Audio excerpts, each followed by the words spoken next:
এই ঘরটার অবস্থা দেখেন, একদম শেষ হয়ে গিয়েছে ঝড় তুফানে। আল্লাহ আল্লাহ তুমি রক্ষা করো, আল্লাহ আল্লাহ আল্লাহ তুমি রক্ষা করো, আল্লাহ আল্লাহ রক্ষা করো। কিসে উড়ে গেছে এই তুফানে? হ্যাঁ, ও, যখন উড়ে গেল তখন কেমনে ছিলেন? বৃষ্টির মধ্যে তো আসিল ঘরের, মানে এমনিতেই খাট আসিল, খাটের পায়া ধরিয়া ছিল। ও, খাটের পায়া দেখি।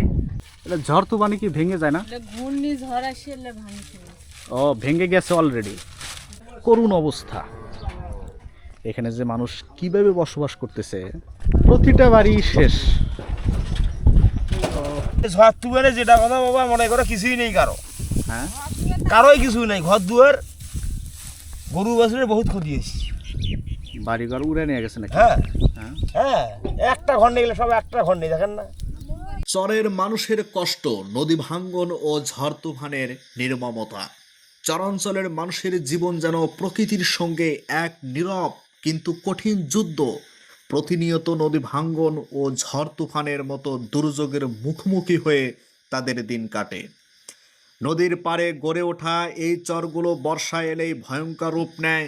পানির স্রোতে ভেঙে যায় বসত ভিটা, বিলীন হয়ে যায় ফসলের জমি, গবাদি পশু হারিয়ে যায় ভাসানে। অনেকেই রাতের আঁধারে দেখে তার বহুদিনের সংসার নদীতে গিলে গেছে। ঝড় তুফান আসলেই চরের মানুষ আতঙ্কে থাকে। কখনো যেন বাতাস ছিঁড়ে নিয়ে যায় ছাউনি, উড়িয়ে নিয়ে যায় ছেঁড়া খাতা ও ছোট শিশু বাচ্চাদের কান্না। বাঁশ ঘর ও টিনের ঘরগুলো এসব প্রকৃতির দুর্যোগের সামনে যেন অসহায়। এদের অধিকাংশের জীবন জীবিকা কৃষিভিত্তিক, তাই জমি হারানো মানেই রুটি রুজি হারানো। অনেকেই এক চর থেকে আর এক চরে ভাসমান জীবনের মতো জীবনযাপন করে। তবুও চরের মানুষ হার মানে না। তারা প্রতি বছর ঘর বানায়, আবার হারায়, আবার গড়ে তোলে। এই অদম্য মানসিকতা আমাদের মনে করিয়ে দেয় বাংলার মাটি যেমন উর্বর, তেমনি বাংলার মানুষ সাহসী ও সংগ্রামী। আমি ঠিক সেরকম একটি চরের তথ্য আপনাদের সামনে, ইতিহাস আপনাদের সামনে তুলে ধরব, যেই চরের নাম রাখা হয়েছে তুফানের চর। অর্থাৎ বৈশাখ মাস আসলেই কাল বৈশাখীর ঝড়ে এই চরের মানুষের অধিকাংশ বাড়িঘর ভেঙে চুরমার হয়ে যায়, ধ্বংস হয়ে যায়। চলুন আমরা তাদের জীবন বৃত্তান্ত শুনি। অবশ্যই শেষ পর্যন্ত দেখবেন চ্যানেলটি। আহারে আহারে জীবন রে জীবন। এই স্তরের মানুষের জীবনের কোনো গ্যারান্টি নেই। এই দেখেন, একের পর এক ভেঙে যাচ্ছে কাঁচার। এদের বাড়িঘরের আমি অবাক হচ্ছি, একের পর এক ভেঙে যাচ্ছে কাঁচার, মানে ভাঙতেছে, মানে এত দ্রুত গতিতে ভাঙতেছে। জানি না এই স্তরের অবস্থা কি হবে। মানুষের নিঃশ্বাসের মৃত্যুর যেমন কোনো গ্যারান্টি নাই, এই স্তরের মানুষের মানে বাড়িঘরের ঠিক তেমন কোনো গ্যারান্টি নাই। এই যে একের পর এক মানে কাঁচার ভেঙে যাচ্ছে। এখন আমি এই স্তরের মানুষের জীবন কাহিনী আপনাদের সামনে তুলে ধরবো, তারা কিভাবে বেঁচে আছে। হ্যাঁ, এটাও পড়বে নাকি? এটাও পড়বে, এই যে এটাও এখন পড়ে যাবে। চলুন আমরা শুনি তাদের জীবন বৃত্তান্ত শুনি। তাদের জীবন বৃত্তান্ত শুনলে আপনারা মানে চোখের পানি আমি মনে করি ধরে রাখতে পারবেন না, কি কষ্ট করে তারা এখানে জীবনযাপন করে। এই দেখেন, এমন একটি প্রত্যন্ত চর অঞ্চলে আমরা আসছি, নদীর উপরে যাদের বসত বাড়ি, মাত্র কয়েকটি বাড়ি নিয়ে এই গ্রাম, এই চর। এই ঘরটার অবস্থা দেখেন, একদম শেষ হয়ে গিয়েছে ঝড় তুফানে। ভেতরে কিন্তু এখনো অনেক মালামাল আছে, কিন্তু তারা মানে এই অবস্থায় এই ঘরটা ভেঙে যায় ঝড় তুফানে। মানুষেরও ক্ষয়ক্ষতি হয়। আমি অবাক হয়ে গেলাম এই চরে এসে, যে এখানে এমন কোনো বাড়ি নেই যেই বাড়িটা ঝড় তুফানে ভেঙে যায় নাই। এটা ঝড় তুফানে কি ভেঙে যায় না?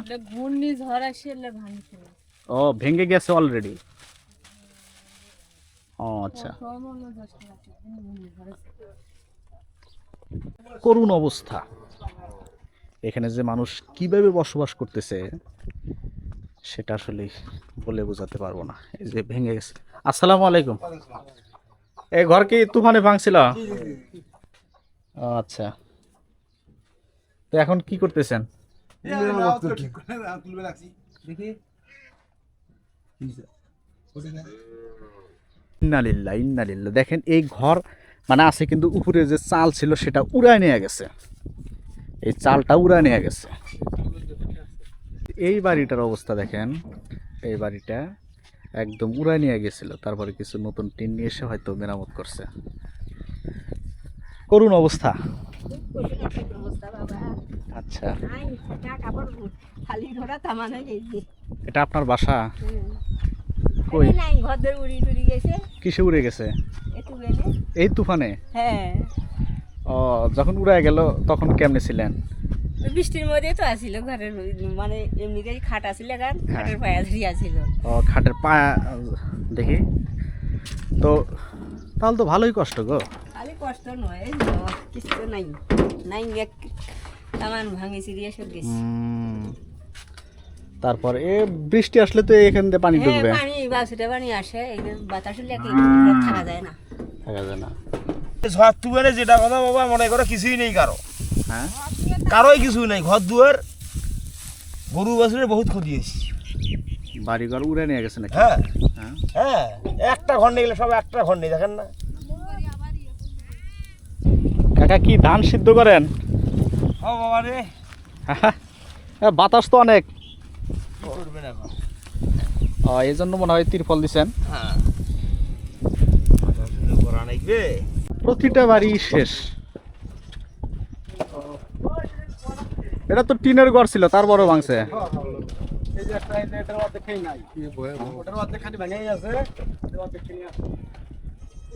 আচ্ছা, এর ভিতরে মানুষ থাকে? আচ্ছা, এর ভিতরেই মানুষ এখন থাকে।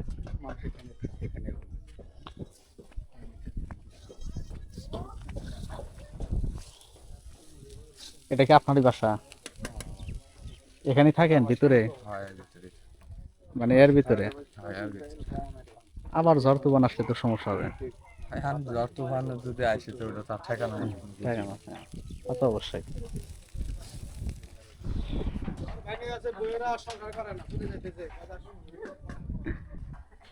তাই? এটা ঝড়ে ভেঙে গেছে না? ও আচ্ছা, এখানে বেশ কয়েকটা বাড়ি মানে একদম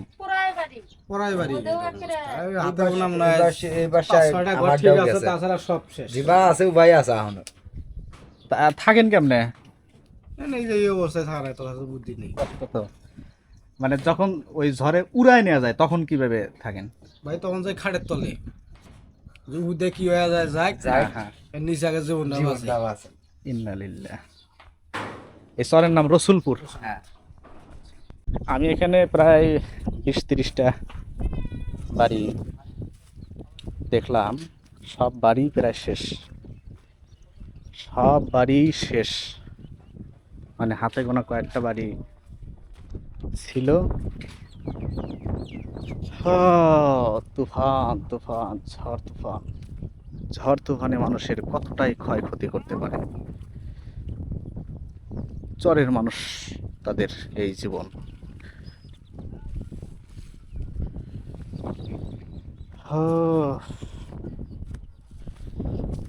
এগুলো কি মরিচ?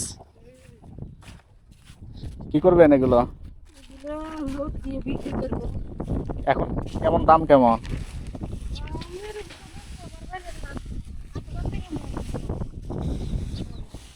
শুধু মরিচ দিয়ে আবাদ করছেন নাকি অন্য আবাদও আছে? মরিচ, ভুট্টা, বাদাম। বাদাম আছে বাড়িতে? এটাই আপনার?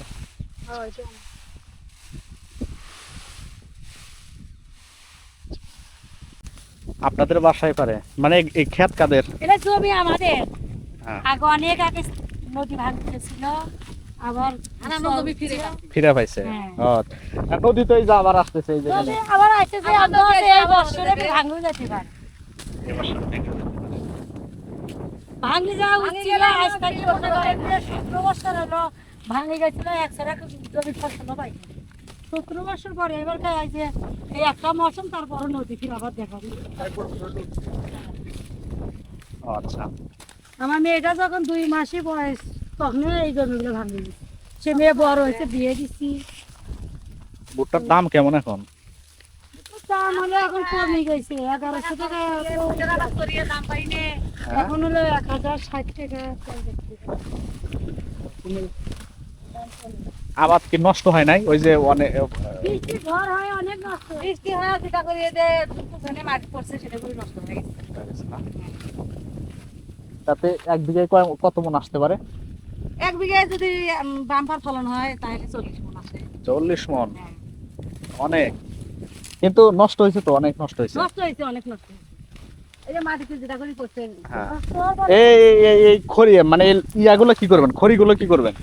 এগুলা যার যার চাহিদা মতো নিয়ে যায়, আর না নিয়ে গেলে এরকম থাকে। তাই মানে এগুলো বিক্রি করেন না, এমনি মানুষ নিয়ে যায়? এমনি নিয়ে যায়। ও আচ্ছা, তাও ভালোই তো তাহলে। না, যেভাবে নদী আসতেছে মনে হয় 2-3 নদীর মাস সম্ভাবনা এই বছর থাকবে না, এগুলো থাকবে না। না, ওবারে না ওবারে। কোন জায়গা থেকে এগুলো নষ্ট হয়েছে না? হ্যাঁ, এগুলো নষ্ট হয়। গ্যাস বাড়ায় গেছে, তা ক্ষতির সম্মুখীন হবেন তো। এটা নষ্ট, পুরোটাই নষ্ট হয়ে যায়। এই যে ভুট্টা তুলে এখানে নিয়ে আসছে, এবং এই যে মরিচের আবাদ অনেক। কাকা, এগুলো আপনি কিভাবে কি করতেছেন? মানে আলাদা ভালোগুলো যাচাই বাছাই করেন নাকি? এখন মন কেমন মরিচের? 7,000। অনেক কম, অনেক কম। অনেক কম না? গত বছরই তো মনে হয় গতবার আসলে 10-এর উপরে ছিল। হ্যাঁ, সে তুলনায় অনেক কম এবার। কয়টা কোয়ালিটি বের হবে এখান থেকে? এই দুইটাই। মানে একটা ফটকা আর একটা হলো ভালো, তাই না? ফুটকাটা 2-2,500 টাকা। আর ভালোটা 7,000। এগুলো ভুট্টার ভিতরে থাকে না, এটা দিয়ে তো ওই যে ভাত তরকারি রান্না করে, বিক্রি করেন নাকি? কেউ কেউ পিঠা তুলে আনতে বাড়ি, হ্যাঁ। তারা বিক্রি করে দেয়, তো নিয়ে এগুলো কি মেশিন দিয়ে ভাঙাইলেন না? ও, তবে একটা জিনিস স্বীকার করতে হবে, চরে মানুষের মানে ফসলাদি কিন্তু ভালো হয়, তাই না? ইরি ধান ইয়া করছেন কত বিঘা? এই ধরো 1 বিঘা করছি। নদী কি আপনার জমি ভাঙছে? হ্যাঁ, জমি ভাঙতেছে। আমার সাথেই তো, এই যে সাথে লাগানো। আচ্ছা, কেমন ধান কতগুলো পাবেন? এই বিঘাতে আসতেছে 20 মণ 22 মণ করে। 20 মণ 22 মণ। চরের মানুষের দুঃখের শেষ নেই।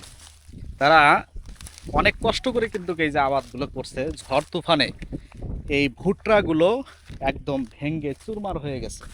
আপনারা দেখছেন যে এখানে শত শত বিঘা জমি সব কিন্তু এইভাবে পড়ে মানে নষ্ট হয়ে গেছে। চরের মানুষ যেভাবে ফসলে লাভবান হয় সেরকম কিন্তু ক্ষতির সম্মুখীনও হয়, কারণ চর অঞ্চলে বিশেষ করে ঝড় তুফান যখন হয় তখন কিন্তু এই ঝড় তুফানে ব্যাপক ক্ষয়ক্ষতির সম্মুখীন হয়। যেমন এই কয়েকটা দিন হলো প্রচুর পরিমাণ বৃষ্টি, যে কারণে মানুষের ধান ভুট্টা এগুলো নেওয়া কিন্তু খুবই সমস্যা হচ্ছে। আপনারা দেখছেন যে কত বিঘা জমি এরকমভাবে ভুট্টা একদম শেষ হয়ে গেছে। এটা চিনা না? হ্যাঁ, এই চিনাটা অনেক বছর পর দেখলাম। এগুলো কি করেন? বিস্কুট খাম কিসের? এগুলা চিনে কাগজ তো না, এই যে চাচা যে 2 ভাগ করতেছে। যে দুইজনে করছি যে ও, মানে আদি যেটা বর্গা বলে সেটা করছেন? ঠিক আছে। তো এখন এগুলোর দাম কেমন? 4,000 টাকা মন। ওরে সর্বনাশ! এক সময় এই চীনা 50-60 টাকায় 100 টাকা মন ছিল, হ্যাঁ, খায়নি কেউ। আর সেটা এখন 4,000 টাকা মন। যে ভুট্টা এখানে তুলে নিয়ে এসে রাখা হয়েছে, এটা মেশিন দিয়ে ভাঙবে, মেশিন দিয়ে ভেঙে এটা শিল্পী কিন্তু আবার তারা বিক্রি করে দেবে। চরের মানুষের একদিকে সুখ, আবার ফসলাদি ভালো হয়, আবার ঝড় তুফান হলে সব কিছু শেষ হয়ে যায়, আবার নদীর কারণে তাদের সমস্যা হয়। রাজহাট এই চরে এসে সব বাড়ি একদম ভাঙ্গা দেখলাম, কিন্তু রাজহাঁসগুলো দেখে অনেক ভালো লাগলো।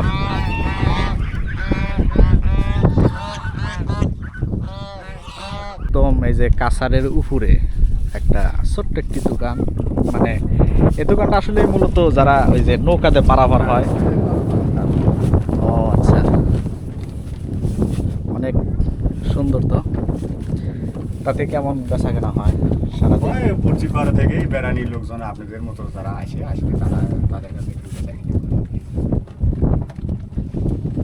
করে। মোটামুটি হয় চলো, কারণ আগে একটা দোকান ছিল ওরা উড়ে গেছে আমারও দোকান চলে গেছে, এটা আবার নতুন করে বানাই মানে যত ওই দোকানের আমি কিচ্ছু পাইনি, যা দেখতেছেন এগুলো সব আবার নতুন করে আবার দোকানটা তৈরি করতে তোলা যায় না, হ্যাঁ না ভাঙি ভাঙি যায় এটা 7 দিন 8 দিন 1 সপ্তাহ পর পর মনে করেন যে এখান থেকে সরাইতে হবে। ওই ভাঙি এসে আমার পিছনে থেকে তাহলে এটা ওয়ান টাইম প্লেট? হ্যাঁ ওয়ান টাইম। ওয়ান টাইম প্লেটের মধ্যে দোকান। আমরা চাচাদের মুখ থেকে শুনলাম তার আগে একটা দোকান ছিল, সেটা উড়ে গেছে। এখন এই যে দোকানটা দিছে এটা হয়তো 6-7 দিন এখান থেকে আবার তাকে সরাতে হবে, অর্থাৎ ওয়ান টাইম প্লেটের মতো।